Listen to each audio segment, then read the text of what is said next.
see, of righteousness is involved for their salvation. You see that? So what's very important is that works are involved for salvation in this kingdom, all right? This physical kingdom. That's important, all right? That's important. Let's also look at Matthew chapter 24. I forgot verse 22. Look at this. This is definitely not a Christian. Look at verse 22. But I say unto you that whosoever is angry with his brother without a cause shall be in danger of the judgment. And whosoever shall say to his brother, Reka, shall be in danger of the council. But whosoever shall say, thou fool, shall be in danger of what? Hellfire. You go to hell for saying fool. Well, guess what? I think Joel Osteen is a fool. Oh, am I going to hell now? Am I in trouble? No, because what? This is what? Related to a physical kingdom. You see that? Now, it would make sense why you shouldn't call each other fools in the kingdom. You know why? Because if God is ruling in a physical kingdom on earth, and He is taking care of His own people, it is wrong for His own people, one saint, to call the other saint, you're a fool, you see. There are no bad guys in the earthly kingdom, you see, that God's going to rule on the earth. There are no bad guys. But today we have plenty of bad guys that are fools, you see. So you see why it makes sense? See, it makes sense, you see. If you make this Christian, that does not make any sense at all, you see. Yeah. Because Paul called false prophets and false people fools. Jesus even said the word fool. Are they going to hell? No. But it would make sense that you will go to hell for saying fool if God is ruling in an earthly kingdom right now with a bunch of good guys there. That's right. You see?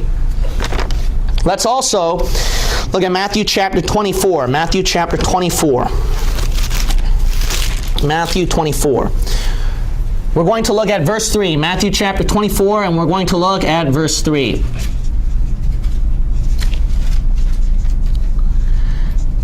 Now, here's something very important, okay? What you're going to find out as well is that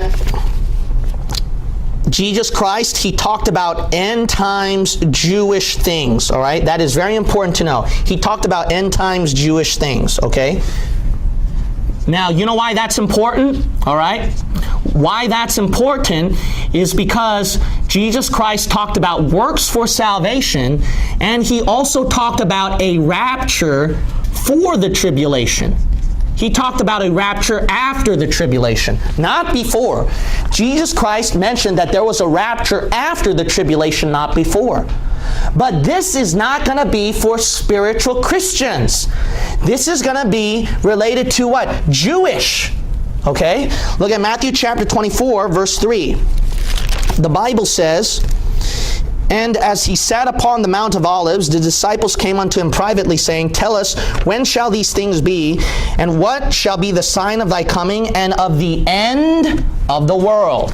Okay, so the disciples are asking Him, what's going to happen at the end times? Okay, so Jesus Christ here, He's going to talk about what's going to happen at the end times. We're going to look at verse 13. But he that shall endure unto the end, the same shall be saved. You see that? You have to endure to the end. A lot of physical works to be saved during the end times. That's what Jesus said. So that's very important, is that there are works involved for salvation during the tribulation. And it's for Jewish people, because look at verse 16. Then let them which be in Judea flee into the mountains. You see, it's for Jews. You see that? It's for Jews at verse 16. We're also going to look at Matthew chapter 24 and verse 16 now, okay? Now, this is what's going to be very important. Following the context of verse 16, we notice that this is for Jews, right? It's going to be for Jews. And what did God say about these Jews? That they're going to be raptured after the tribulation. Because let's read one by one. Let's read verse 19. And woe unto them that are with child, and to them that give suck in those days. So during the tribulation, there's going to be a lot of woe, and if you have child, it's going to be a woeful time for you, you see. Let's also look